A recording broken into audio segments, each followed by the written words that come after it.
tous, j'espère que vous allez tous bien. Donc on se retrouve dans une nouvelle et assez courte vidéo avec deux nouveaux titres que j'ai lus en anglais récemment, que j'ai acheté en Irlande et que je vous ai présenté dans ma vidéo All Irlandais que je vous laisse juste ici. J'avais commencé un petit peu à raconter le pitch, mais non, en fait il fallait le garder pour cette vidéo aussi, voilà.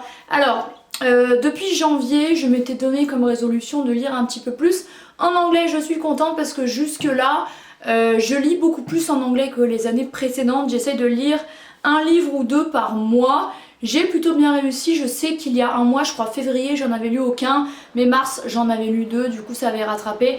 Et du coup voilà, donc ça c'est, il y a deux lectures que j'ai faites sur juillet, donc j'ai atteint mon quota de juillet, donc là je me replonge dans la rentrée littéraire. Il y a dès ce soir, ce sera Grasset, mais voilà, j'avais très envie de vous parler de ces deux-là. Alors encore une fois, si vous ne pouvez pas lire en anglais ou si cette vidéo va vous frustrer, ben regardez une de mes, il y a de nombreuses autres vidéos. Après encore une fois, celui-ci sort bientôt en français et celui-ci le sera également dans pas très longtemps je pense, parce que on parle quand même de Freda McFadden, l'autrice de La femme de ménage. La femme de ménage, notamment les 1 et 2, ça fait plus d'1 an qu'ils sont dans le top vente. Donc autant vous dire que les éditeurs français vont s'empresser de les traduire assez rapidement, parce qu'elle en a écrit encore plein. C'est une mine d'or en fait. Donc voilà, cette vidéo n'est pas totalement inutile pour les non-liseurs en anglais, pour les... Il n'y a pas très bon en anglais parce que ils vont être adaptés en français et celui-ci, il le sera dès septembre. Donc voilà. Alors justement, non, je vais commencer par celui-ci parce que c'est le premier que j'ai lu. Du coup, ces deux-ci, je les ai achetés en Irlande. Celui-ci, c'est le premier que j'ai acheté à Dublin dans la librairie qui s'appelle Eason, E-A-S-O-N. C'est une chaîne. Il n'y a aucune type de librairie en France qui ressemble. Ça ressemble ni à Cultura, ni à De Citre / Furet, ni à la Fnac. Ça ne ressemble à rien en fait parce qu'ils vendent que du livre. C'est hyper bien organisé, c'est aéré, c'est beau, enfin bref, j'ai trouvé ça trop bien. De toute façon, les librairies anglophones, de mon côté, vraiment j'adore. Donc ça c'est le premier que j'ai acheté, c'est le premier du coup que j'ai lu. Et Strange Houses de Uketsu, c'est un des derniers que j'ai acheté dans la librairie indépendante. Il y a Dubray dans la ville de Galway. Donc voilà, c'est littéralement le premier, le dernier que j'ai acheté. Donc on va commencer par The Locked Door parce que c'est le premier que j'ai lu. Du coup celui-ci je l'ai intercalé durant, il y a deux lectures de la rentrée littéraire Gallmeister que j'avais apporté avec moi en Irlande et pour le lire sur place parce que je trouvais que c'était quand même sympa. Donc The Locked Door, donc la porte fermée à clé, la porte fermée. Ça parle de Nora Davis, elle a la trentaine je crois. Elle est médecin généraliste, elle alterne en fait entre ses consultations dans son cabinet et qu'elle partage avec un certain Philippe je ne sais plus comment, qui est docteur également, un homme très charismatique qui peut avoir toutes les femmes qu'il veut. Ils sont associés, ils s'entendent très bien, ça se passe bien. Ils ont également Harper qui est la secrétaire et une femme qui les aide dans les consultations, je ne sais plus son nom, mais bref, tous les quatre s'entendent très bien, ça se passe très bien. Et elle alterne également avec ses chirurgies à l'hôpital.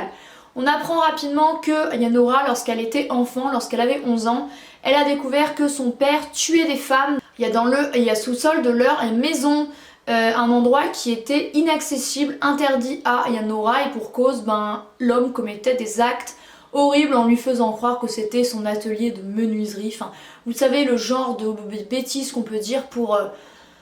berner des gosses, c'est assez dingue de prendre les gosses pour des cons à ce point-là, mais bref, voilà.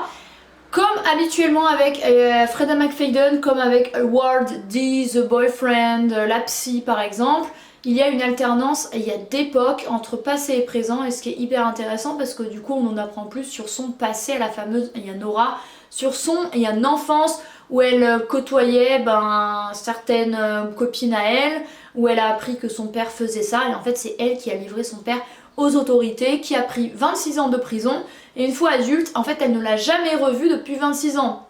Du coup elle a 37 ans parce que elle avait 11 ans lorsque son père a été chopé, ça fait 26 ans qu'il est en prison, donc 26 plus 11, 37. Ouais, vraiment je suis un génie. Bref, du coup elle a 37 ans, elle n'a jamais revu son père qu'elle refuse de voir, je pense que je peux comprendre.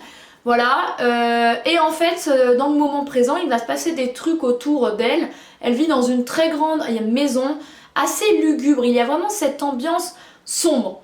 Vraiment, quand j'ai lu ce livre, alors que j'étais en Irlande, il faisait beau, il faisait même assez bon et assez chaud, et ben je me sentais assez oppressée. Ça, c'est vraiment les livres de Freda McFadden, surtout par exemple avec Ward D que j'ai lu récemment, qui se passe dans une unité psychiatrique. J'ai vraiment eu ce sentiment assez étouffant. Celui-ci également. Et elle côtoie un bar qu'elle adore, où elle va retrouver un ancien copain à elle qui s'appelle Brady. Brady il y a lequel elle va commencer une liaison, sauf que Nora s'est promis de ne jamais avoir une relation sérieuse, de ne jamais se marier. En fait, elle a trop peur de donner ses gènes qu'elle voit comme horribles parce que son père a fait des choses horribles, mais c'est pas pour autant qu'elle est horrible. Bref, elle ne veut surtout pas transmettre ça à un potentiel humain sur la Terre. Ce que je peux envisager aussi. Bref, donc voilà, Brady, ils vont continuer de se voir, mais il va se passer des trucs bizarres autour de Nora. Elle va retrouver des lettres de son père en face de chez elle, mais sauf qu'ils ne sont pas timbrés, donc ça veut dire que là, personne les a déposés devant chez elle. Chez elle, on sent qu'elle est épiée, elle va accueillir un chat, mais elle ne veut pas accueillir un chat parce qu'elle n'a pas envie qu'il y ait des gens qui s'approchent trop d'elle. Bref, il y a quand même une ambiance lourde et pesante autour de Nora. On va quand même se poser la question si Nora n'a pas elle-même des problèmes. Il y a une espèce de retournement de situation où je me suis dit, mais non! Voilà, est-ce que c'était vrai ou pas? La fin, je ne l'ai pas du tout vu venir. Ah oui, il faut savoir aussi, j'ajoute un élément sans spoil, que il y a patientes de Nora, toutes avec un physique assez proche, brunes aux yeux bleus, qui vont disparaître et mourir.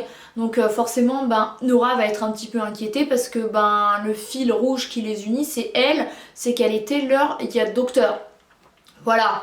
Bref, une ambiance pesante et la porte fermée, c'est une porte chez Brady. Voilà, je ne vais pas vous en dire plus, j'ai beaucoup aimé ce roman. Retournement de situation, je n'ai pas vu venir la fin. On a vraiment cette ambiance oppressante qui nous tient. Ce Page, il y a Turner, on a envie de savoir la fin. Franchement, j'ai trop aimé. Je lui mettrais facilement un 9,5 sur 10. Et comme je vous le disais dans une récente vidéo, le vocabulaire dans les livres en anglais de Freda McFadden, franchement, c'est assez facile. Si vous avez un bon niveau B1, vous vous en sortirez. B2 c'est mieux, mais vous vous en sortirez. Voilà.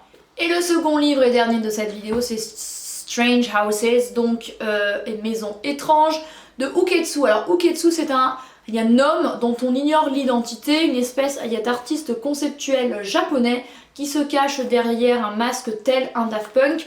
Sauf que son masque fait méga flipper. Je sais pas ce que vous en pensez, mais personnellement, je le vois dans la rue, rien que comme ça en photo, je suis en mode ok.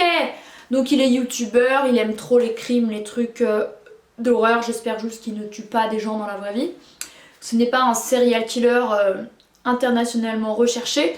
Donc celui-ci vient de paraître donc en juillet. Au moment où je filme, dans les pays anglophones, donc il vient d'être traduit en anglais, il va être traduit en français en septembre, donc c'est vraiment très rapproché. Il faut savoir qu'en fait, en France, on lit beaucoup de romans japonais, du coup très souvent, soit ils sont traduits en français avant d'être traduits en anglais, soit la traduction française sort quand même de façon assez rapprochée avec les traductions anglophones. Chez beaucoup, il y a d'éditeurs, pour beaucoup, il y a de titres, c'est comme ça, sachez-le, et ça c'est cool. En tout cas, c'est une bonne nouvelle pour les amateurs de littérature asiatique et plus spécifiquement littérature japonaise. Alors, son précédent, c'était Strange Pictures, que j'ai lu en français, qui était vraiment génial, qui est un livre type enquête immersif dans lequel le lecteur prend complètement résolution par l'enquête, tout comme le narrateur. J'ai trouvé ça hyper original, ça ne ressemblait à rien d'autre qui existe. Et Uketsu a inventé un petit peu un genre à lui-même. C'est pas vraiment le livre dont vous êtes le héros, c'est même, il n'y a pas ça. C'est vraiment un livre enquête qui rapproche le lecteur du narrateur, du personnage central du roman. C'est vraiment génial, je trouve que c'est du génie. Alors celui-ci n'est pas très épais, il fait -2, il y a 200 pages. Je l'ai payé quand même 17 €. Ce n'est pas le livre le plus rentable de l'histoire de l'humanité, mais bon, on paye le concept, voilà. Donc comme son titre précédent, en fait il y a des photos, il y a des images, grâce auxquelles vous pouvez y participer à la résolution de cette enquête. Sortira l'année prochaine Strange Buildings, donc immeubles étranges, et ce sera le même principe. Alors du coup, forcément avec la répétition de ces schémas de maison, du coup parce que c'est le fil rouge du récit, ça prend forcément de la place dans le livre. Donc quand je vous dis que c'est pas rentable, c'est vrai, mais bon, vous achetez un concept quoi, voilà. En gros, il y a notre personnage principal qui est journaliste il est auteur. Il s'intéresse en fait à la mort d'un homme qui a été retrouvé amputé de sa main gauche dans une maison de Tokyo. Il va du coup s'intéresser à cette affaire, s'intéresser du coup aux propriétaires de la dite maison, parce qu'ils sont quand même... c'est quand même chez eux que le corps a été retrouvé. Donc il va découvrir ces propriétaires-ci qui avaient un fils. Sauf que la maison de Tokyo, elle est bizarrement foutue en fait. Il y a une pièce cachée au premier étage pour la chambre de l'enfant. Et pourquoi la pièce est isolée du reste? Pourquoi il y a 2 entrées pour y accéder? Pourquoi il n'y a pas de fenêtre? Plein de questions qui se posent comme ceci. Également, il apprend que le couple vivait dans une autre maison à Saitama.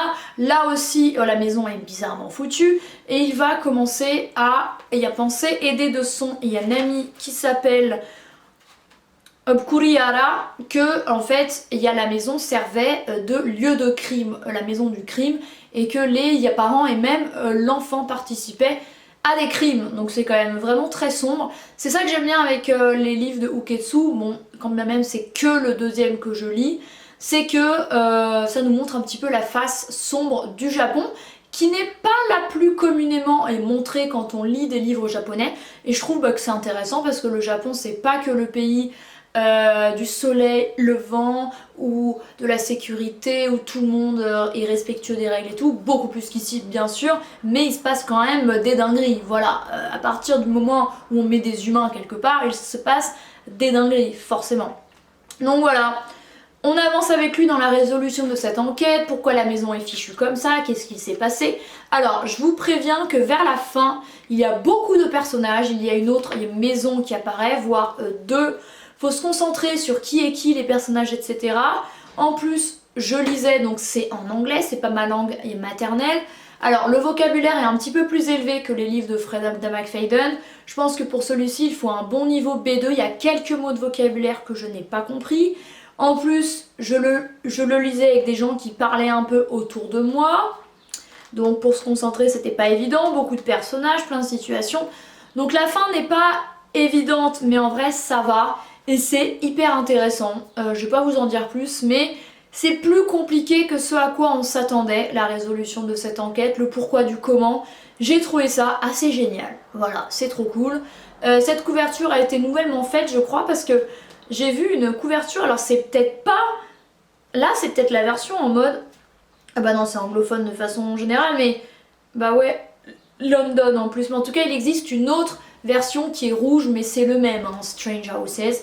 Voilà, qui a tué, pourquoi cette maison est fichue comme ça. Franchement, en plus il y a des détails que toi lecteur tu ne vois pas, alors que j'épluchais le plan en mode ok, la maison est faite comme ça, qu'est-ce qui a pu bien se passer, etc. Bref, franchement, génie, un bon, il y a 9, 9,5 sur 10. Bon bah écoutez, voilà, c'en est tout pour cette courte vidéo de 2 titres en anglais que j'ai lus récemment, issus de mes achats en Irlande. Je vous laisserai, il y a de nouveau ma vidéo haul irlandais en barre, il y a d'infos si vous voulez voir un petit peu ce que j'ai acheté. Voilà, ne soyez pas trop frustrés, celui-ci va sortir en français hyper bientôt, celui-ci je pense dans quelques mois, bien avant quelques années quand même j'espère. Voilà, il y a 2 lectures que j'ai beaucoup aimé faire, assez sombres l'une comme l'autre parce que il y a 2 thrillers, celui-ci le vocabulaire plus facile, celui-ci un peu moins, celui-ci livre un peu plus conceptuel, celui-ci plutôt commun, la façon dont il est foutu.